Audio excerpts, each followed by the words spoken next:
Ladies and gentlemen, welcome back for another episode of the Universal Lens. I am John Francis Emilio. And this is Symphony Sid.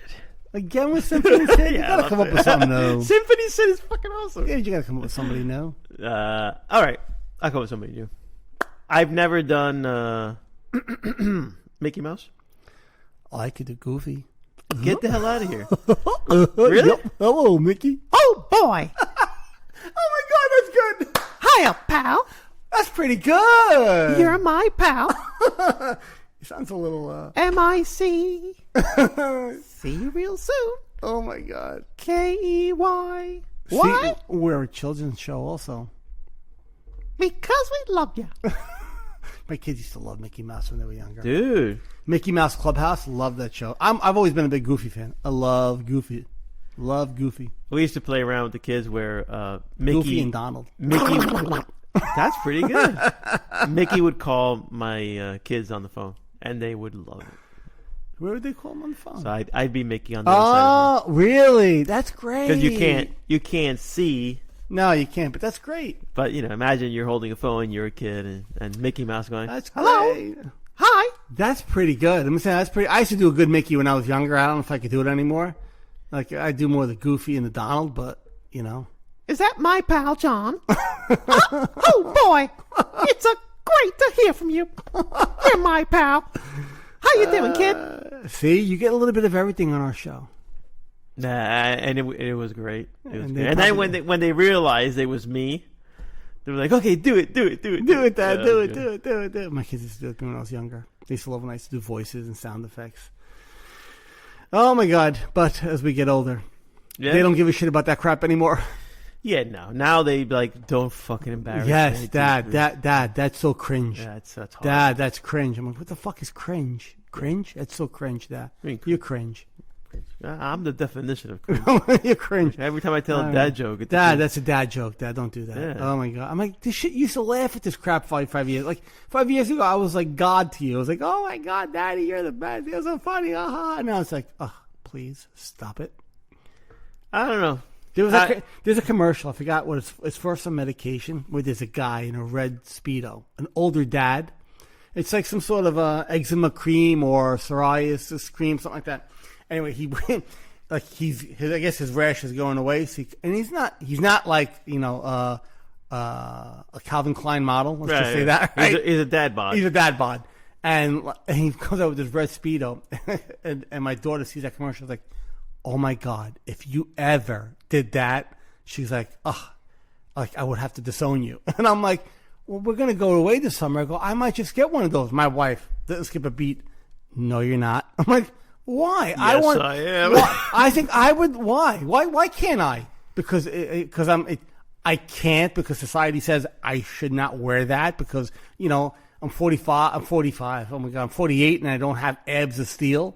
Why can't I wear it? Yeah.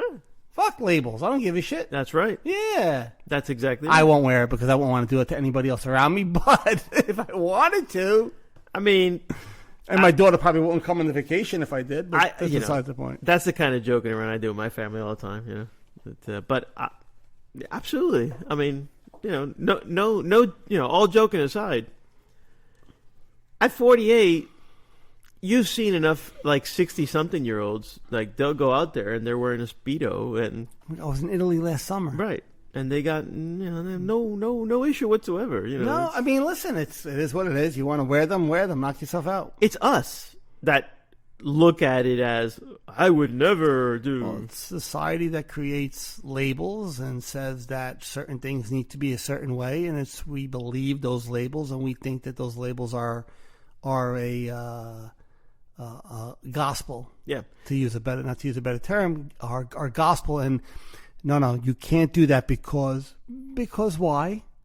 Why can't I wear that? Yeah. Because no, you can't do that. Why can't I say this? Oh, you can't do that. Well, okay, we don't want to get married. We just want to live together. We love each other. Yeah. Why do we have to get married? Because society says you have to be married. Yeah. Like there's so many things. There's a famous Dr. Stephen Phillipson, who's the guy who coined Puro, which is pure obsessional compulsive disorder, which was my flavor. he says there's an article he wrote called Choice. Great article. In the article, he says there's just this one sentence. He speaks about labels. He goes, labels are for jars. Labels are for jars. They're not for people. But we live in a society where if you don't have a label, you don't belong to something. You're right. And I don't subscribe to labels at all. I'm not a fan of them. I mean, yes, we call things by their names, but like I don't categorize people by a label, by a race, by a religion, or by a way of life, or a certain, like you have to do things a certain way, or you got to live your life a certain way, dude.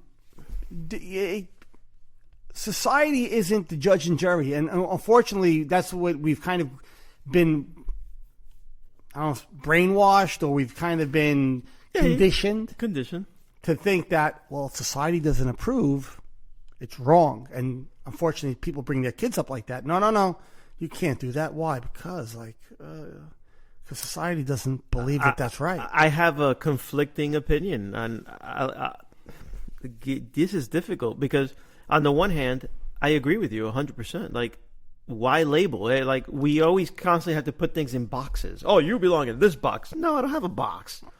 Just stop labeling me. You know what I mean? Like, yeah, no, you're right. Where are you going with this? I don't have a box. I don't have a box. You saw me laughing. You know what I'm saying when I say. Hey, you see, I have a reputation. My reputation precedes me. Oh my God! Go. I'm sorry, but no, like you don't put things in boxes. No.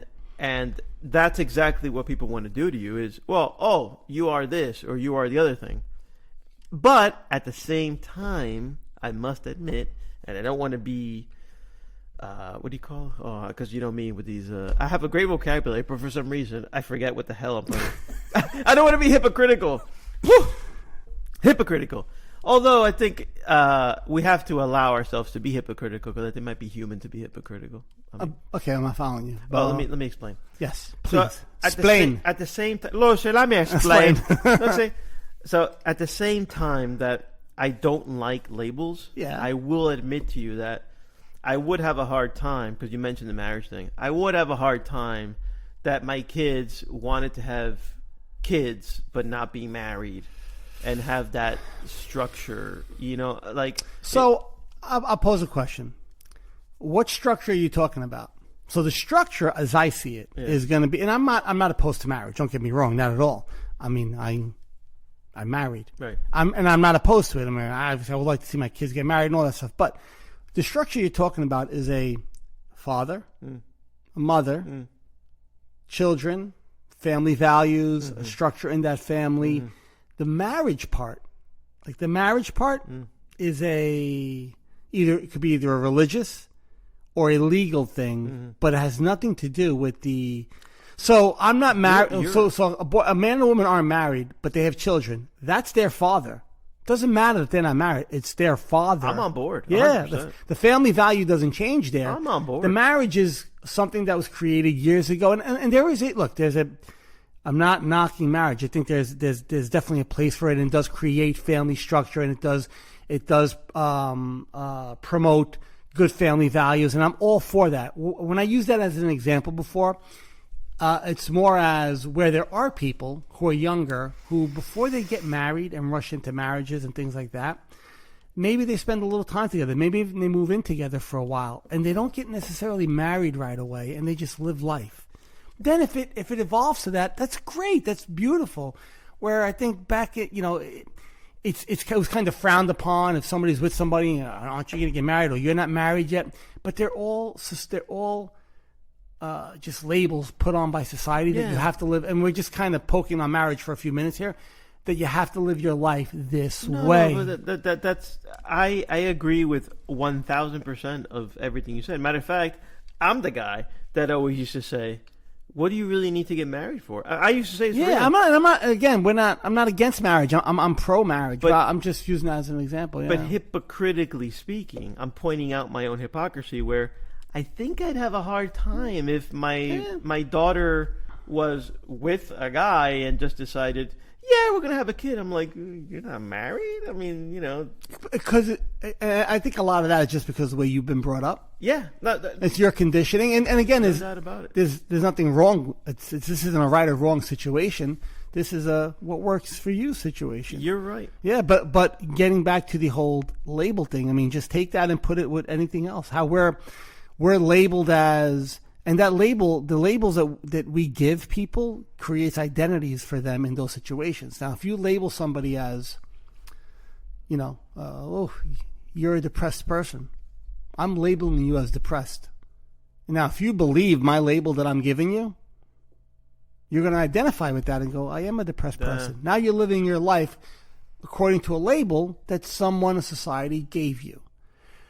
Again, the words we use... Or even that you gave yourself. Or even you gave yourself. So these labels, and this kind of circles back into identification, these labels that you give yourself or are given to you by society or by whoever else could kind of pigeonhole you to living a life or on a trajectory to live a certain life or a certain lifestyle that maybe it's not what you want, or the way that there's something inside of you that knows that this is not how you want to live your life. So for me, labels are could be a way to describe something, but they're not gospel. They're not a must. It's okay. Listen, that's a stone wall. I got to give it a label. I have to give it a word. I have to give it a name. That's a stone wall in front of me. Okay, it's a stone wall. But when we start taking labels for things and we start applying them to people, it can become a very slippery slope. And a lot of people might not even realize this. You're labeled as a certain type of person. You're labeled, wow, Henry, you're a very aggressive person. And maybe you never saw yourself as aggressive. Henry, you're an aggressive person. Yeah. That label starts to stick with you after a while. Society tells you, well, you can't act like this. You can't be like this. You can't think like this. You can't marry that person. Why? It's not right. You can't be with that person. Why? That's not right. Society would frown upon that. Society would frown upon what? Yeah, it's fake. Who created these rules? Yeah, it's fake. Who created it? We did. People before us created rules that worked for them. Well, those labels might be outdated. New label maker, what? That label doesn't work anymore. Throw it away. That's how easy it could be discarded. How easy things could change, right? 30 years ago, two men who wanted to have children couldn't do that, right? They couldn't even be married if there were two men. Meanwhile, homosexuality has been around since the Roman Empire. Right? You can go back, the Greeks, go back as far as you want. It's not something new. But now they were labeled, you can't do that because it was not. But now that label's been thrown away and now it's accepted. So why do we have to wait until society says, well, now it's okay? Now you could do it. Yeah. No. You don't have to live your life that way. You want to call that person your girlfriend? Call her. You don't want to call her your girlfriend because, whatever, kids in school or life or this. No, don't. You want to call that person your friend? Call up whatever you want. They're just words. They're just words. But yet, as society, we naturally just want to label things and give it its box. And put the box on a shelf. Yeah. And it's just an unproductive... it's incredible how we continue to do it, but it's unproductive. Completely, yeah. But we still continue to do this. Because the majority of people don't realize that they... Like I told you. The majority of the population don't realize that they label people on a daily basis. No, like I told you, I have a hard time... I think I would have a hard time being able to just digest or accept that my daughter is going to be having a child and she's not married to the person. I have a hard time with it. And I'm telling you, I'm pointing out my own hypocrisy. Where I don't like the labels and anything, but at the same time, I think I would have a hard time with it. Just being honest, Well, and again, that's you personally. You have a personal preference of marriage. That's fine. But even if you did, so let's just say they did do that. Right. Your kids did do that, right? Your daughter, your son, they moved in with somebody someday, 10 years from now. Right. They didn't get married. They have a kid. You might have a hard time with it because your thought patterns in your mind have been conditioned to think this way, and this is what your environment, society, and people you brought up with have told you to be. But with a little bit of conscious thinking 100%. and a little mindfulness, you'll transcend that very quickly. Yes. I think I would. Yes, I could see myself. Now, you take the situation into account. Good people, good woman, good men. Yep. They love each other. They care for each other. Yep. There's a connection. There's a family. There's a family structure there, despite the label of marriage. That's all that really matters. The foundation has to be the strong. foundation. But you would transcend that. You don't have to like it originally because it's hard. It's going to be hard for you to accept or like something right away, or I shouldn't say accept, but like something right away that you haven't been exposed to, where you weren't conditioned to see things that way. So your mind thinks woman, man, love, marriage.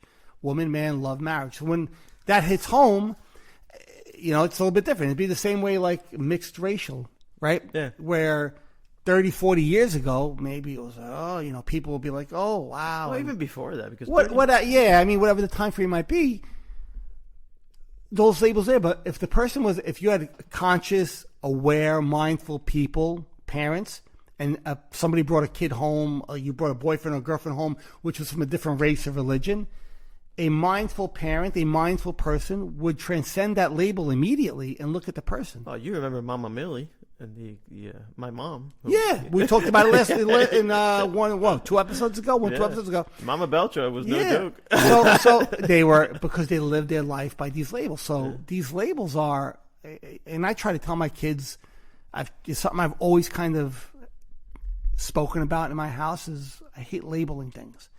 People are people. We use words we need to use to describe things. Absolutely. It's part of our language, 100%. But when you label somebody a certain thing, or you label things a certain way, you kind of say that's the way it has to be. There's no flexibility in that. Red. No, well, that can't be. No, that's red. Okay. That has to be red, I guess. And I just said with a color, but like, imagine you do that with people, right? You tell somebody, okay, sure, what? You're OCD. I'm OCD. You're anxious. You're this. You're that. You're the. Why do we have this incessant need to label people as a certain thing? You experience certain things in your life. You experience obsessive thoughts. You experience anxiety. You experience depression. You experience anger.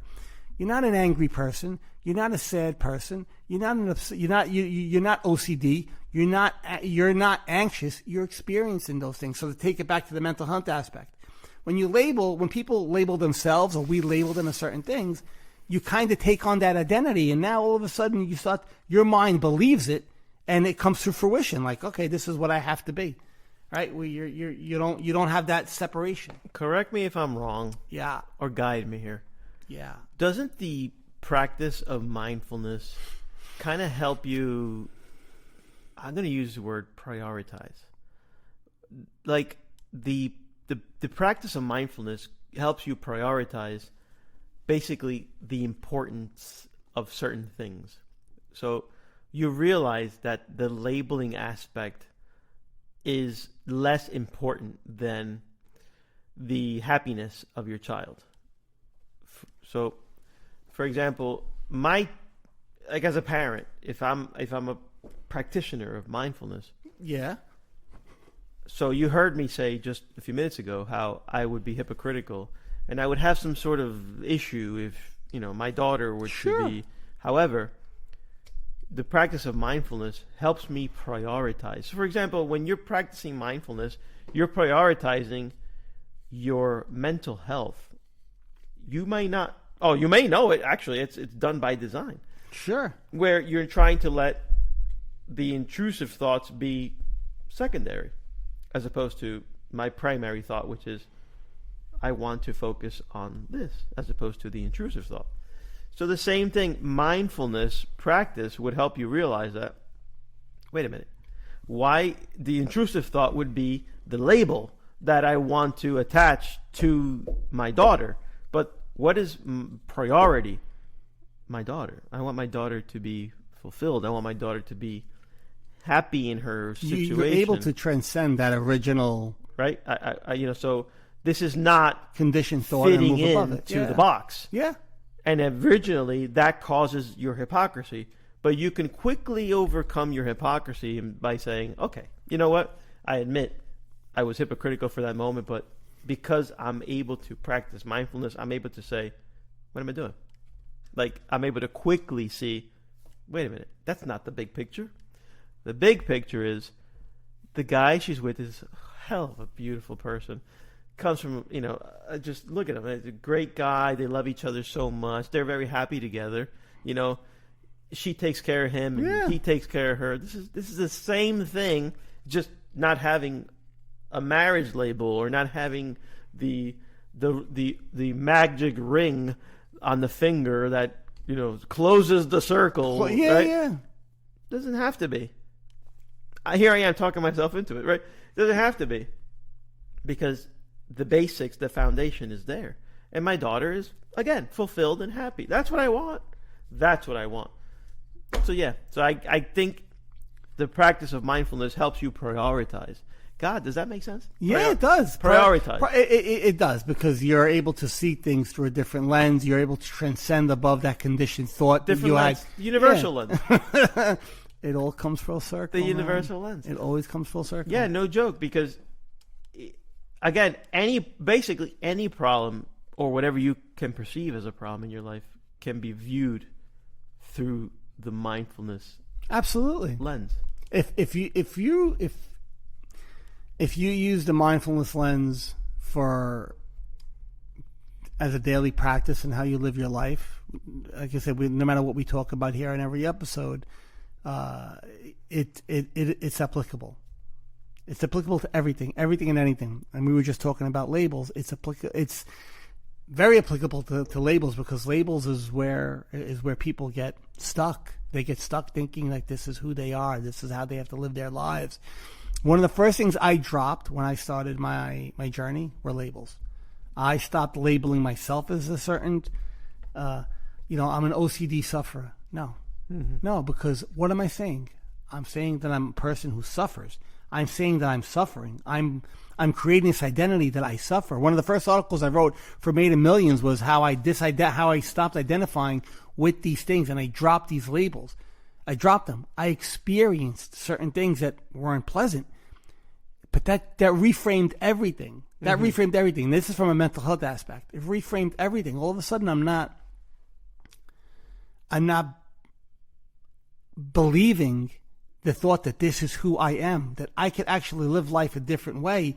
And it happened quickly because I just dropped it. Like literally, like just like a rock in my hand, I just let it go, pop. That's it. I'm not that. Because I'm not this thing in my head that constantly tells me this, that, the other thing. So just dropping those labels opened up other doors for me. Do you unconsciously slip back into labeling? Unconsciously? Well, I mean, so... like how? For myself or labeling other things? Because both. I would say both. So more myself. I'll like. It's easier for yourself. Yeah, it's easier for me to unconsciously fall into a labeling again for a very short period of time nowadays, where I won't realize that I'm kind of pigeonholing myself again. For other people, it doesn't happen. It barely ever happens, really. I don't label people or things a certain way anymore, really. Or where I'm labeling, that people, these people, those people. Now, we have to use words to describe things, but they're used in a way where I'm not painting a brush.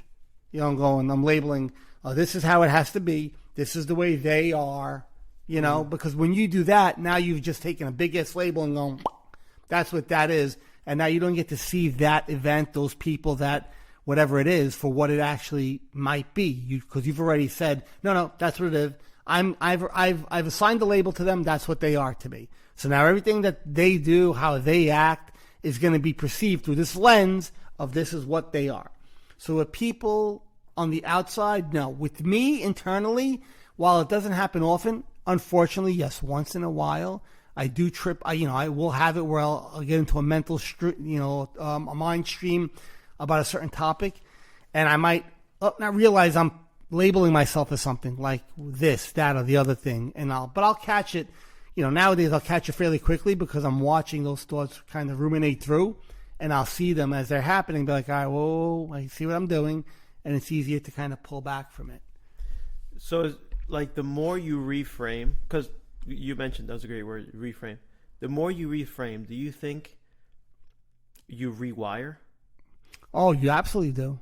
Sure. Well, look, so with anxiety, just with anxiety alone, the amygdala, part of your brain, which is where anxiety is triggered from, which misfires, by practicing, exposures for anxiety, like you would do with a therapist, what they do is they slowly rewire that part of that brain. So the way it reacts, so it's very sensitive in the beginning, like it's like a breeze sends it off.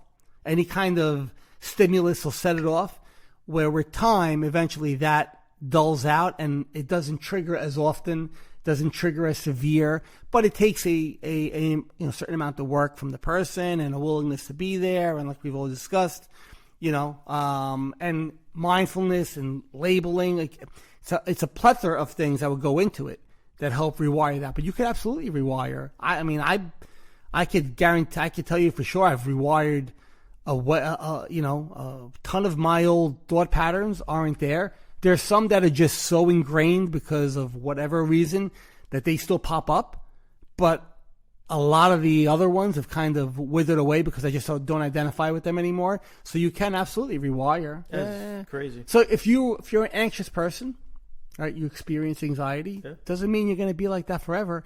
If you choose not to be, you can find your way through anxiety onto the other side without a problem. That's where it just takes it's not a snap my fingers, take a magic pill, and I'm done with it. That's my case.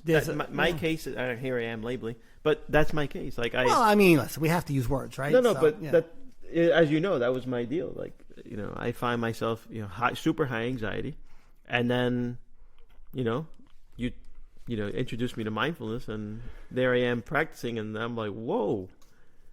The constant reframe, leads to a rewiring, and you feel it. Like, you feel it. I feel it. Like, I physically feel it. Where I'm like, whoa, you're under normal or prior circumstances, I would totally be freaking out. And even with those episodes that I would tell you where I had super high anxiety, the reframe triggered the rewire, triggered now just able to see myself come down off an anxiety journey, anxiety journey, that you would embark on. No, it's crazy. It's amazing, and that all came from labels. Yeah. They're unfortunately they're all around us, and if we're not conscious enough, it's very easy to label a lot of things in our lives, label ourselves, label the people around us, label the way we have to live our lives. Labels are made for jars on a shelf. They're not. I believe this 100%. Dr. Stephen Phillips has said this, and the labels they're not meant for people. They're not. Now we use words again. Words are used to describe things. I get that, but there's a difference between describing something and labeling it, saying that's how it has to be. I could describe somebody as, well, that's a blank person. They are. They're either whatever. They're black. They're white. They're Asian. They're whatever.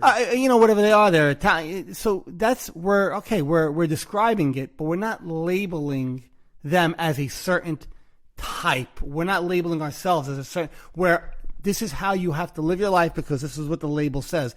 Labels could be interchanged. Labels could be thrown away. Labels could be changed. Labels aren't. They're not a. What's the word I'm looking for? They're not a definitive, concrete, definitely has to be this way kind of thing. They could be thrown away and another label could be thrown on. And then how often have they, like we said before, how often have they changed? Right? Where something wasn't accepted 30, 40 years ago, but now it is. Because the labels back then said that they weren't accepted. But the labels nowadays say, now we accept it. So now society says, okay, that's a good label now. How about we don't friggin' use them at all? Yeah. And just take case by case and see what happens. Yeah, and I think that's where the mental anguish kicks in, is when there's a label that you're supposed to be, or a label that you're not, but you've been labeled, and you have this conflict where if you have mindfulness by your side, you'll be able to understand there's no label. No. You prioritize what it is you want to focus on, or what it is you want to do, what it is you want to see, and then quickly that label falls by the wayside, and you realize you have full control. I don't know, full control over what you focus on, Well, that's the only control you actually do have, right? Yeah. The control you do have is where you focus your attention, your energy. That's the things you can control in life. The external stuff, unfortunately, most of it can't be controlled by you, but you can control where you focus your energy and where you focus your attention. So, yeah, absolutely. 100%. Yeah, because if you're a youngster and somebody's labeled you something, and you're young, and you don't have that... that can be stressful. That can be, and that's one of the biggest things that teenage kids fall into. Imagine getting bad grades. Oh, okay. All right? Easy to... It might be a little easier for me to imagine. Me that. too. Me too. Imagine getting bad grades and then being told, it's because you don't study, but also because you're just dumb. And you're labeling that. So you've created an identity for that person already, telling them that you can't. You set that kid up for disaster. Yeah, you can't, no matter how hard you try, you're not going to be able to. Why? You're just not good enough. Well, maybe that kid's never going to be a rocket scientist. Maybe they're not going to, be a neurobiologist. But you're labeling that kid as stupid. You're giving that kid an identity that they can't. There's limitations now to you. No. Yep. Everybody has limitations. Let the person find them out for themselves. Who are you to put a limitation on who I am as a person? Let me find my own limitations. My limitations might be sanitation worker. No, I'm against sanitation workers. Might be teacher. Look, I could never be an engineer. My mind doesn't work that way. Yeah. But maybe the engineer couldn't teach mindfulness because his mind doesn't work that way. Let me find my limitation. You find your own limitation. Don't tell me, and I'm not going to tell you, well, no, that's not for you. You don't have what it takes. Why am I labeling you as telling you don't have what it takes? You want to try? Go try. You don't succeed? Okay, you don't succeed. Dad, you know what? It wasn't for me. All right, it wasn't for you. Scott Adams used to talk about this all the time. And he says that the way he grew up was that his mom basically brainwashed him Really? into that he could be whatever he wanted to be. She's right. So you follow me? So it was a brainwashing. So he's like, you should be brainwashing kids into that there is no limit. There is no limit. Because you're going to get the best result. That he's going to optimize his result. 100%. Or her result. 100%. It's to optimize that. But we kind of tend to do the opposite. And I say we, society. We do the opposite. We're like, well, what are his aptitudes? What is he good at? And meanwhile, sorry about that noise. Oh, beautiful. Meanwhile, let it flow. Let that. Yeah. Don't box the kid in. Where we tend to instead find those. We want to box them in. We want to box them in, and when we talk about labels, that's what we're really talking about, right? I mean, even now, I'm thinking about it going now. I'm like, wow, we've been unconsciously boxing my own kids in. Sure, everybody, and we think, well, we're doing this for society's purposes, and people have to do this, and people have to be this way, and people have to be that way. I'm like, it's all things that have been created by us. So nothing in life has to be a certain way.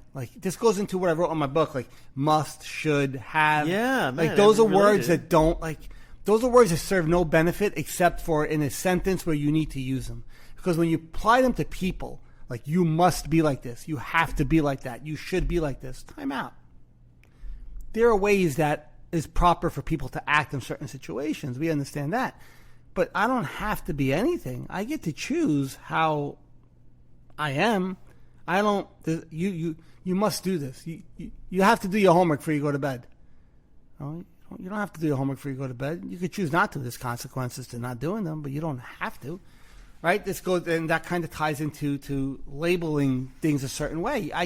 That's why I've never been a fan of labels, and the funny part is in the very beginning when I started doing this, I had a hard time describing shit because I would consciously not try to label things. Right. But I got to the point where I understood. You gave yourself a break. I understand. Hold on a second. Not labeling things with words I went to the extreme. I kind of went a little bit too hardcore with it. I'm like, oh, I can't label it. I was like, we label things that we need in proper discussion because we need to use words. We need to use words to communicate. We don't label people as a certain thing. We don't label a whole generation of people as a certain thing. We don't label our children as certain things. We allow those. We allow them things to kind of find their own way. We don't say, because this is what society says, it has to be this way.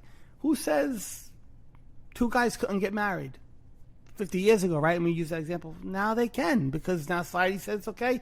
Well, 50 years ago, there was probably, unfortunately, homosexual guys who loved each other and couldn't get married because society didn't label it as appropriate yet. So that's why I just kind of fell out in love with labeling anything. I'm like, yeah, dude, you do you.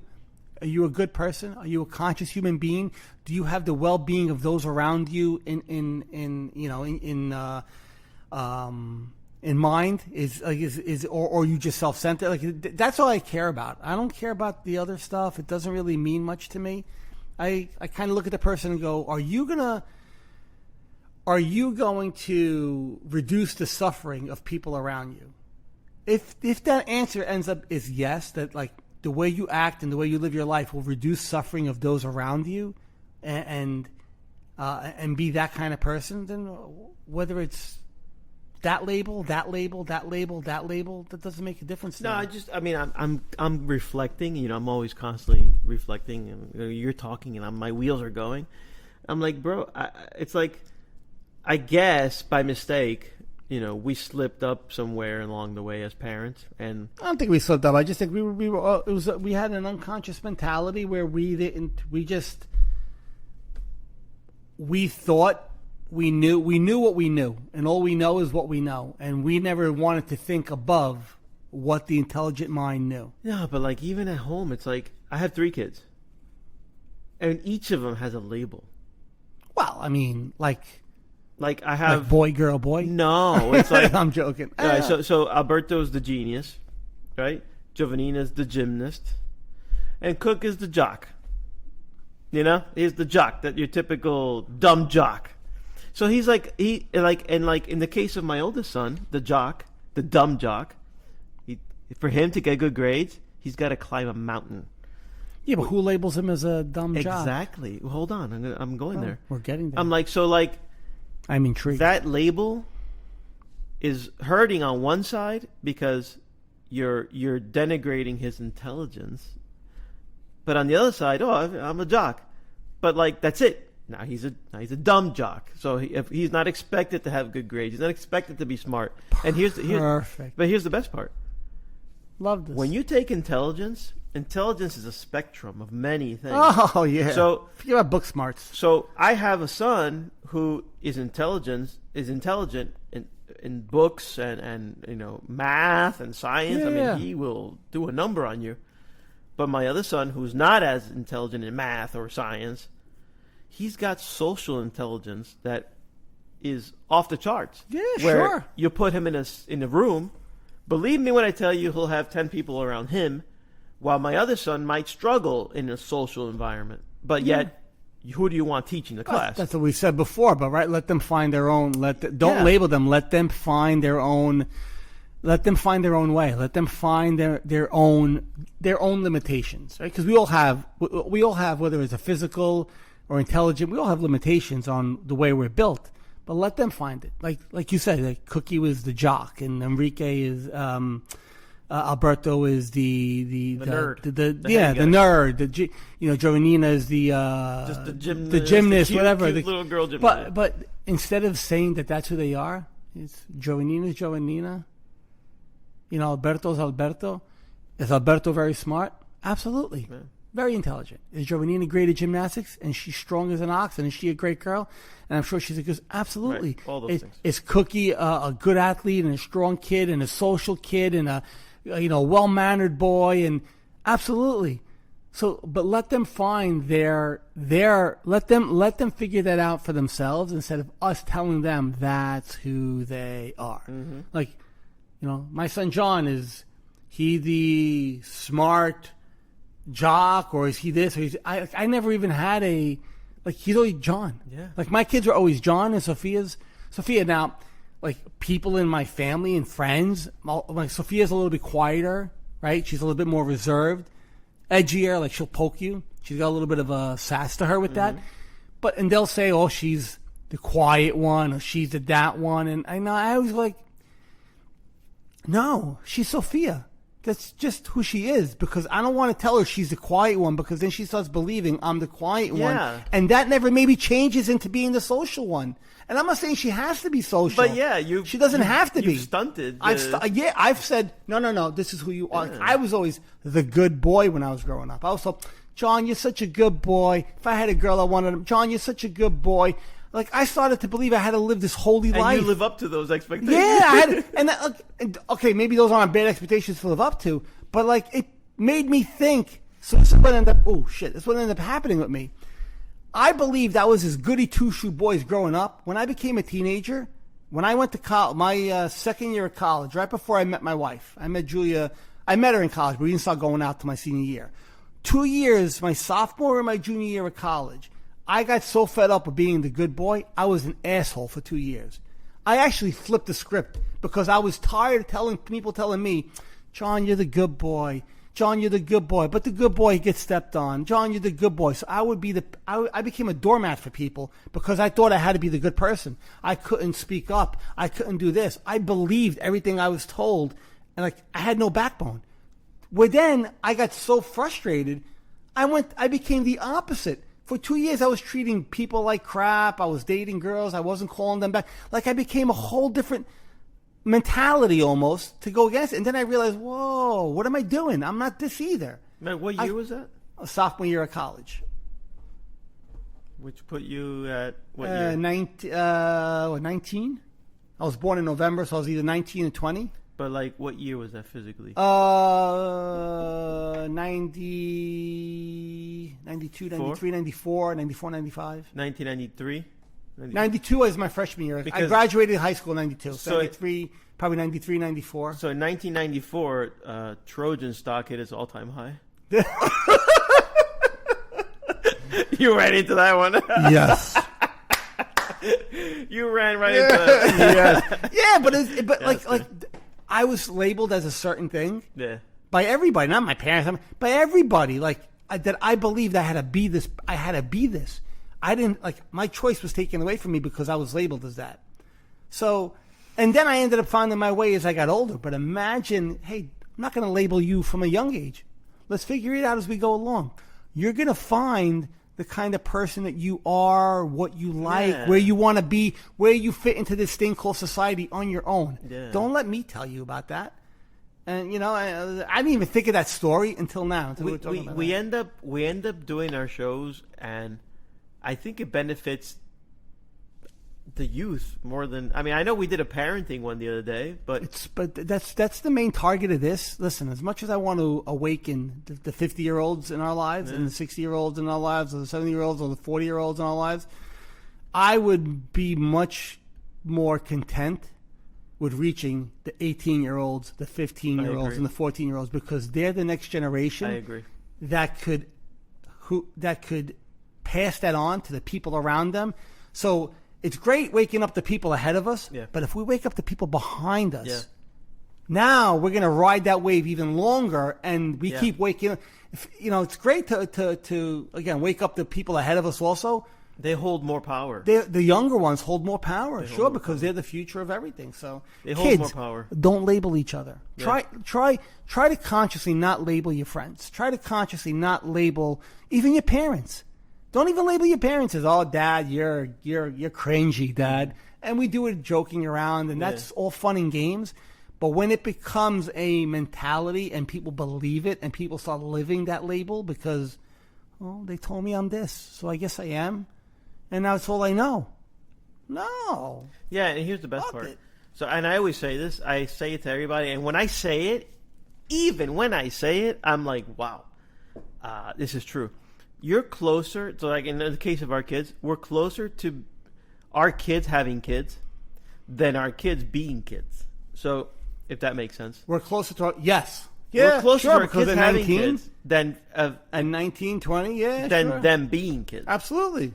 So, if we're able to affect that bracket of kids, that's current teenager, let's say, status, when they have their kids, they can break, just like you wanted to break the cycle, like we spoke about in previous episodes of our families and how to break that cycle of passing on the negative traits and passing on negativity, passing on anxiety, passing on, just labeling, passing on. Well, they can eventually form their family and be able to start their children on a mindful path. That would be the ultimate. That would be the ultimate win for mindfulness. That's what I'm saying. I mean, imagine that.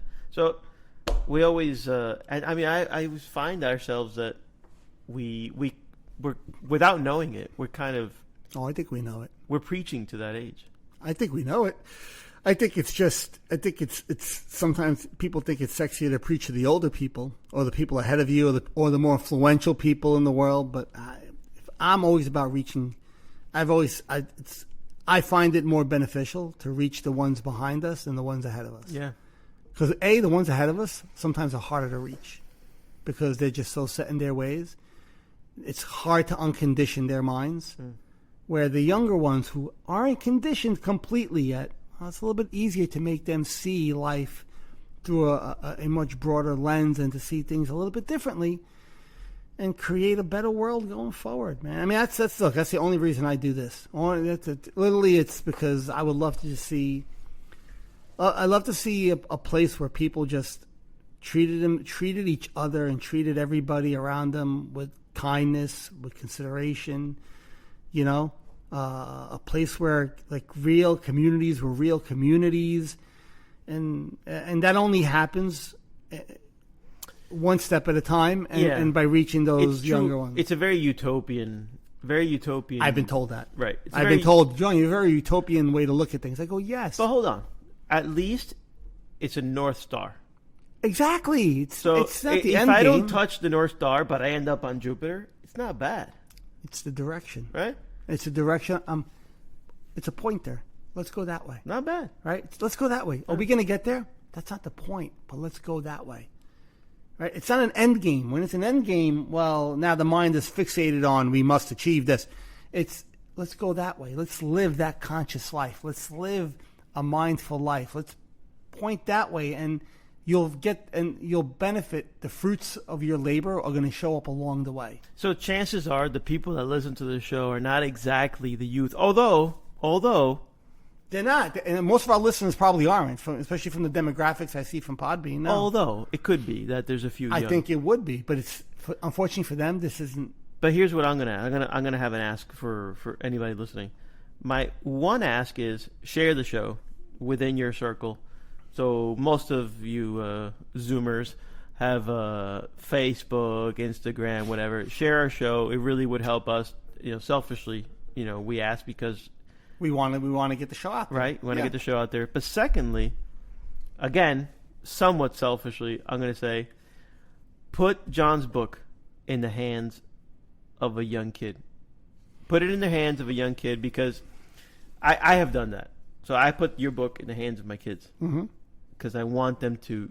It's a way for the message to get across in an easy, digestible manner. Your book is fun. It's not long. It's not Pride and Prejudice. No, it's not that at all. No, it's not required reading. It's no.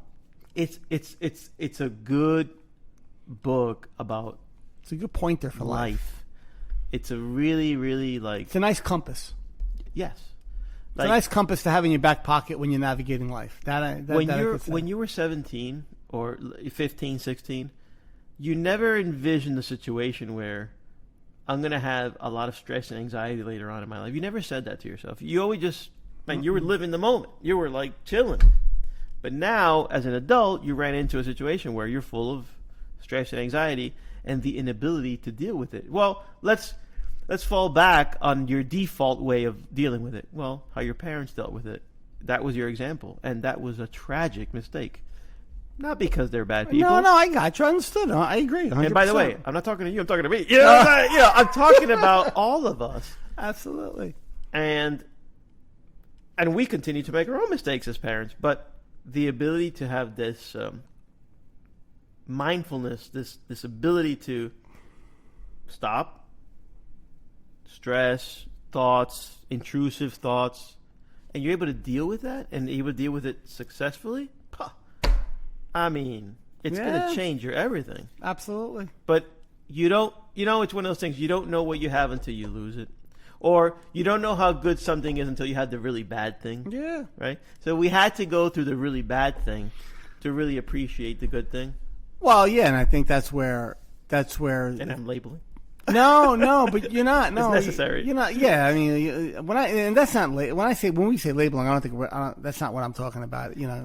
But to go through the bad to get to the good, right? Because they're words we need to use, obviously. But go through the bad to get to the good, or to realize that this is a better way to live life. Well, it's an evolution process, right?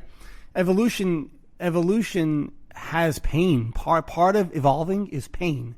Whether it's physical pain or there's a pain that comes along with evolving into something better, but that pain doesn't have to be suffering. That pain could be learning experiences, right? The suffering is our attachment to it. So, I mean, yeah, getting any of this into the hands of the younger generation, and like we said, we started out talking about labels today. Kids, if you're hanging out with your friends, I'm not telling you to change the way you talk to your friends right now, because you can't do that overnight. Right. You can't, because it gets very difficult and awkward. I tried, so bear with me. But be conscious and notice when you're talking to people how the words you're using kind of might label somebody a certain way, or label yourself a certain way. Like Henry was saying before. Yep. Alberto's this, or Cookie's that, or Joanina's this, or me with John is this, and Sophia's that, my kids. And if you're talking to your friend, see if you're labeling your friend as a certain thing. Well, he's that kind of person. Yeah. Now, if in your mind you see somebody's personality is a certain way, and that's how you're kind of saying, okay, they have that kind of personality, that's one thing. But if you're verbally projecting that onto the person or people around them, saying that's that kind of person, well, you're creating an identity for that person already, and they haven't. Maybe that person hasn't had a chance to create their own identity. Don't do that. This is my friend Max. Okay, Max. Max is Max. Max isn't a.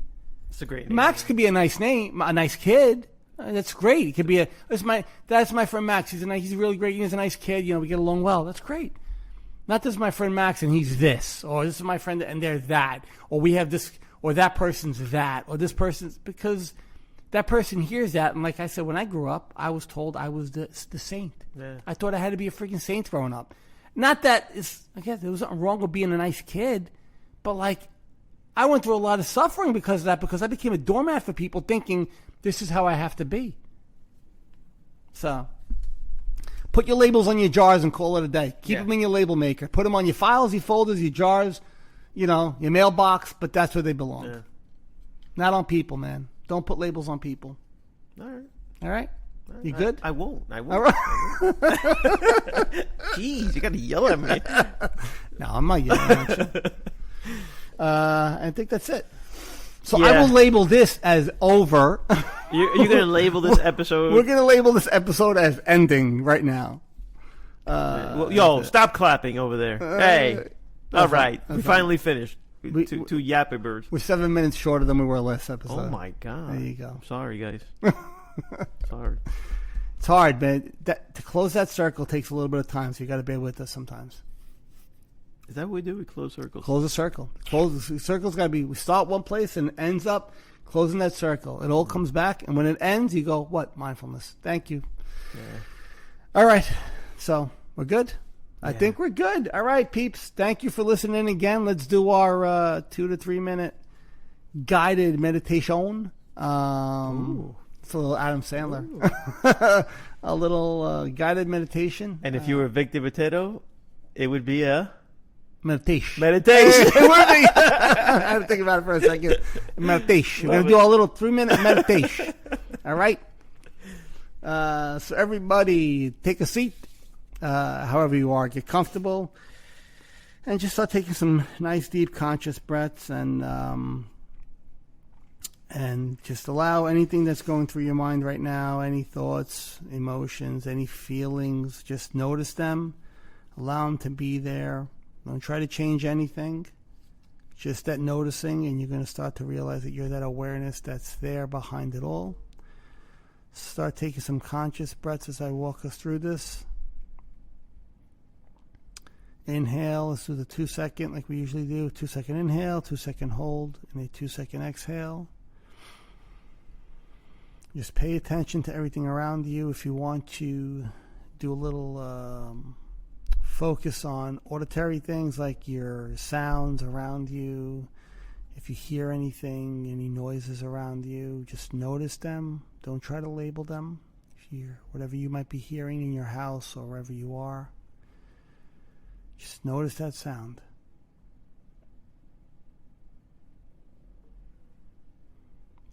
That's the point here, is to become an awareness, not a label of that sound. As I say often, we're not labeling it, we're just noticing it. And let that sound be as it is. If it's a smell or a sensation on your body, if you feel hot or if you feel cold, notice it. Notice any sensations in your body right now. Tightness, achiness, notice it, no labels. Just notice that in your body, whatever that sensation might be. Continue taking those breaths.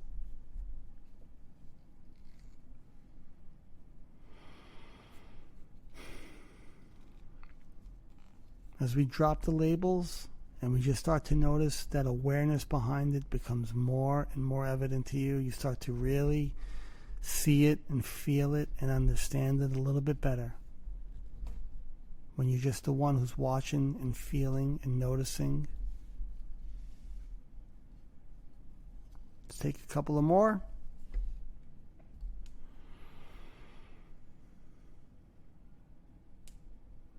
One last one. And exhale. If your eyes were closed, slowly open your eyes. Kind of gaze around the room. And if you want to stick around here for a few more minutes, as always, the doctor does recommend that. I am not a doctor, but I do recommend that. But if not, the doctor does recommend it. Dr. Pepper recommends Dr. Pepper recommends. If not, peace out, y'all, and we'll catch you on the flip side. Yeah. Word up, G. All right, guys, have a great day and take See ya. care. All right, bye.